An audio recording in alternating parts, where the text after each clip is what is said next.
Hello students, unit number 4 AC analysis of BJT circuits and small signal amplifier में आज एक नया topic पढ़ेंगे जो कि है कॉमन बेस एम्पलीफायर। और यही टॉपिक को एग्जाम में कभी-कभी पूछ लेते हैं common base circuit analysis. So I hope you are ready with your pen and paper. So without wasting much time, let us start this video. तो ये टॉपिक में सबसे पहले देख लेते हैं कौन सा है, कॉमन बेस सर्किट है, कॉमन बेस है। एम्पलीफायर और एनालिसिस बाद में देख लेंगे। तो सबसे पहले कॉमन बेस सर्किट या कॉमन बेस कॉन्फ़िगरेशन बना देते हैं जो हमने पढ़ लिया है पहले ही। तो उसके लिए हम क्या करते थे, ऐसा ट्रांजिस्टर का सिंबल बना देते थे। एनपीएन ट्रांजिस्टर है ये, उसमें एक एमीटर, बेस और कलेक्टर बना देते थे। अब ये कौन सा ट्रांजिस्टर है, कॉमन बेस वाला। कॉमन बेस यानी ये जो बेस है उसे हम क्या कर देंगे, ग्राउंड कर देंगे, यानी बेस को कॉमन कर दिया। ठीक है, अब ये हमारा हो गया इनपुट साइड और ये हो गया हमारा आउटपुट साइड। इनपुट साइड पे कुछ इनपुट पोटेंशियल देंगे जिससे करके आउटपुट साइड पे कुछ आउटपुट पोटेंशियल हमें मिलेगा। और हमें यह भी पता है कि अगर ट्रांजिस्टर को आपको एक्टिव करना है तो उसके लिए आप क्या करोगे, तो उसके लिए आप जो इनपुट साइड है ट्रांजिस्टर का उसे फॉरवर्ड बायस करोगे और आउटपुट साइड को रिवर्स बायस करोगे। अब फॉरवर्ड और रिवर्स बायस करने के लिए बैटरी की जरूरत पड़ेगी, तो उसके लिए इनपुट साइड आप एक VEE बैटरी ले लोगे, ये वाली। ये VBB नहीं ले सकते, क्यों, क्योंकि बेस तो ग्राउंड किया गया है।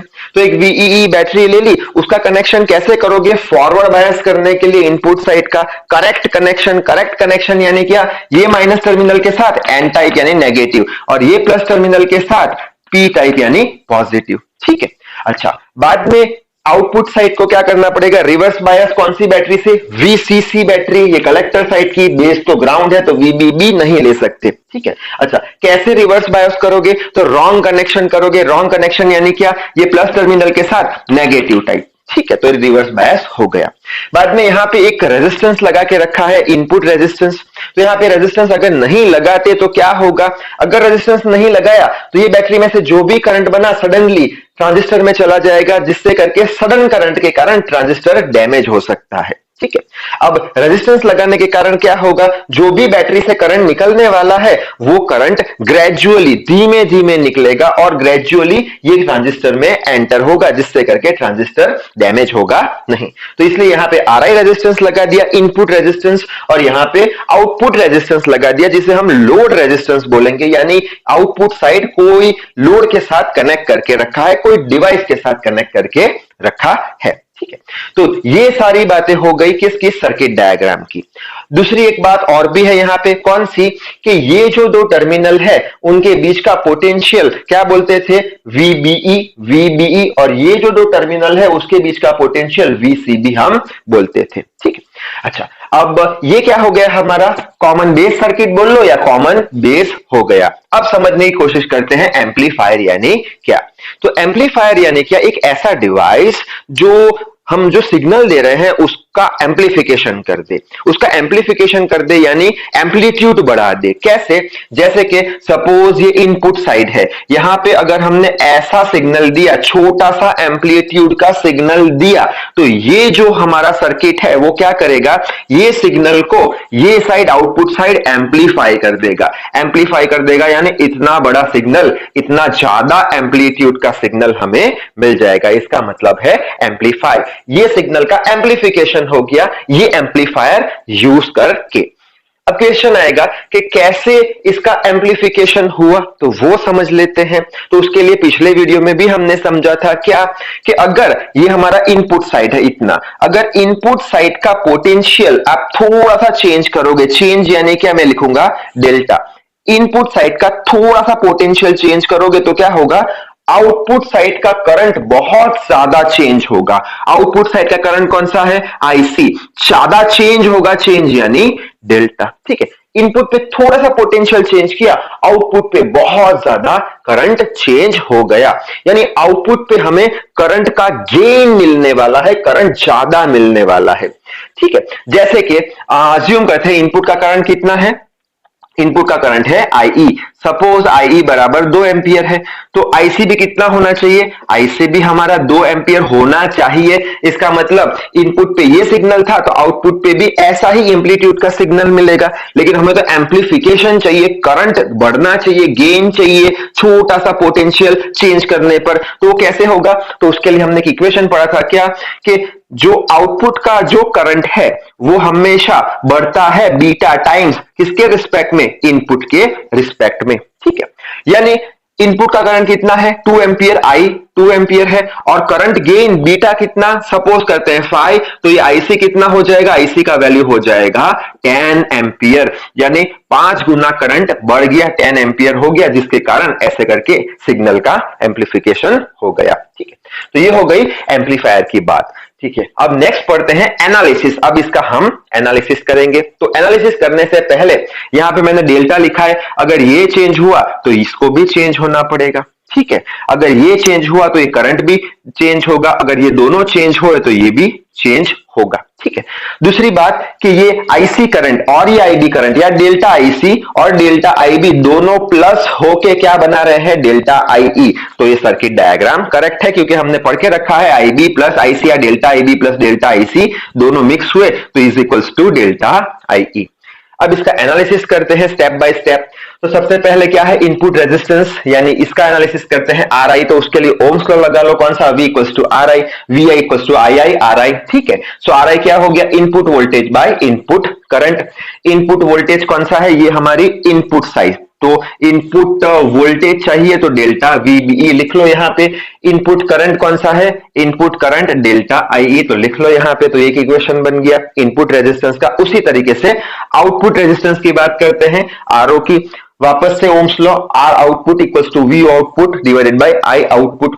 आउटपुट पोटेंशियल कितना है, ये साइड का पोटेंशियल ये रहा हमारा डेल्टा VCB। आउटपुट का करंट कितना है, आउटपुट का करंट है डेल्टा आईसी। तो ये दूसरा इक्वेशन बन गया, ठीक है।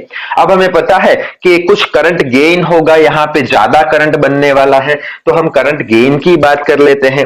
करंट गेन कितना होगा, अभी हमने देखा यहाँ पे कितना मिलेगा, आईसी बीटा टाइम्स आईई मिलेगा, तो आईसी कितना, बीटा टाइम्स आईई मिलेगा, ठीक है। अगर यहाँ पे बीटा क्या हो गया, करंट गेन, बीटा को अगर सब्जेक्ट बनाऊं तो क्या हो जाएगा, आईसी बाय आईई। अच्छा, आईसी कौन सा है, आउटपुट साइड है, और आई कौन सा है, इनपुट साइड है। तो आउटपुट करंट बाय इनपुट लिख ले, output current by input current, ठीक है। आउटपुट करंट कौन सा है, ये साइड डेल्टा आईसी, तो डेल्टा आईसी लिख लिया। इनपुट करंट कौन सा है, डेल्टा आईई, तो डेल्टा आईई लिख लिया, ठीक है। अच्छा, अब जैसे करंट गेन मिला ऐसे वोल्टेज का भी गेन मिलने वाला है आउटपुट साइड, तो वो देख लेते हैं, voltage gain A suffix V. अब करंट गेन में क्या था, output current by input current, तो वोल्टेज गेन में क्या लिखेंगे, output voltage by input voltage, ठीक है। अब वापस से ओम्स लॉ लगाएंगे, V इक्वल्स टू क्या होगा, IR होगा। यानी ये V आउटपुट जो है, सबसे पहले V आउटपुट क्या है वो देख लेते हैं। V आउटपुट साइड कौन सा है, डेल्टा VCB है, और V इनपुट क्या है, डेल्टा VB है, ठीक है। अब V इक्वल्स टू IR कर लेते हैं, या फिर ये स्टेप से डायरेक्टली भी आप लिख सकते हो, कैसे, VO की बात करें तो it will be IO RO, और VI की बात करें तो it will be II RI। ऐसे यहां से भी आप एक एक्स्ट्रा स्टेप लिख सकते हो, ये नहीं लिखोगे तो भी चलेगा, ठीक है। तो हम यही देखते हैं, ठीक है। तो VO इज इक्वल टू क्या, IO RO। IO क्या है, आउटपुट साइड डेल्टा IC, तो लिख लिया डेल्टा IC। RO क्या है, RO आउटपुट का रेजिस्टेंस RL, तो लिख लिया RL। उसी तरीके से VI की बात करें, II RI। II क्या है, इनपुट का करंट डेल्टा IE और RL, डेल्टा आई और आर आई, ठीक है। अब ये जो टर्म है हमारी, ये वाली delta IC by delta I, delta IC by delta आई, वो क्या है, करंट गेन बीटा, तो लिख लो करंट, ये वोल्टेज गेन हो गया, ठीक है। अब देखते हैं ट्रांस कंडक्टेंस। ट्रांस कंडक्टेंस क्या होता है, रेसिप्रोकल ऑफ रेजिस्टेंस। तो यहां पे लिखा रेजिस्टेंस क्या है, Ohm's law according R equals to V by I, और ट्रांस कंडक्टेंस जीएम है, वो रेसिप्रोकल है किसका, रेजिस्टेंस का। तो रेजिस्टेंस का जो वैल्यू है उससे उल्टा वैल्यू ट्रांस कंडक्टेंस का आएगा, तो transconduction I by V कर लो, ठीक है। तो ट्रांस कंडक्टेंस है output current by input potential. अब यहां पे output current by input potential क्यों लिखा, क्योंकि अभी हमने देख लिया क्या कि अगर इनपुट साइड थोड़ा सा पोटेंशियल चेंज करोगे तो आउटपुट साइड करंट का गेन मिलने वाला है, इसलिए output current by input potential. Output current क्या है, ये साइड डेल्टा आईसी और इनपुट पोटेंशियल क्या है, ये साइड डेल्टा VBE। ठीक है, अब इसे हम क्या करेंगे, ऊपर नीचे डेल्टा आई से डिवाइड करेंगे। क्यों, क्योंकि कुछ एक्सप्रेशन के फॉर्म में हमें ये इक्वेशन चाहिए, इसलिए सो ऊपर नीचे डेल्टा आई से डिवाइड कर दिया। अब delta IC by delta IE, इसे हम क्या बोल देंगे, delta IC by delta I beta यानी करंट गेन, और delta VBE by delta IE वो कहां पे लिखा है, डेल्टा VBE बाई डेल्टा आई क्या है, इनपुट रेजिस्टेंस। तो ये ट्रांस कंडक्टेंस का भी इक्वेशन हमें मिल गया। अब आखिरी इक्वेशन देख लेते हैं, analysis. Power gain G, power gain यानी क्या, G output power by input power. ठीक है, और P का इक्वेशन मालूम है, I स्क्वायर R, तो आउटपुट की जगह क्या लिखेंगे, I output square RO, I input square RI। ठीक है, अब आउटपुट करंट का स्क्वायर इनपुट करंट का स्क्वायर, आउटपुट करंट कौन सा है, ये साइड का डेल्टा आईसी, इनपुट करंट कौन सा है, ये साइड का डेल्टा आई, पूरा स्क्वायर ले लो। आरओ यानी output resistance, load resistance, are आई तो एज इट इज लिख लिया। ठीक है, अब क्या करेंगे, इसमें से एक डेल्टा आईसी बाई डेल्टा आई रख लेंगे और दूसरा delta I by delta IC bracket में जाने देंगे, तो वापस से यही टर्म आ जाएगी, ये दोनों का मल्टीप्लीकेशन ये आ गया, ये टर्म एज इट इज लिख ली। Delta IC by delta I ये रहा, करंट गेन है तो करंट गेन लिख लिया, ये भी delta IC by delta I current gain लिख लिया, ये टर्म एज इट इज हो गई यानी बीटा, और ये जो पूरी टर्म है इसे क्या बोलते हैं, वोल्टेज गेन। ये जो पूरी टर्म है beta RL by RI, voltage gain AV लिख लेते हैं। ठीक है, तो यहां तक आपको एग्जाम में लिख के आना है to get the full marks. तो इस वीडियो में बस इतना ही। So till then read hard, work hard, thank you very much.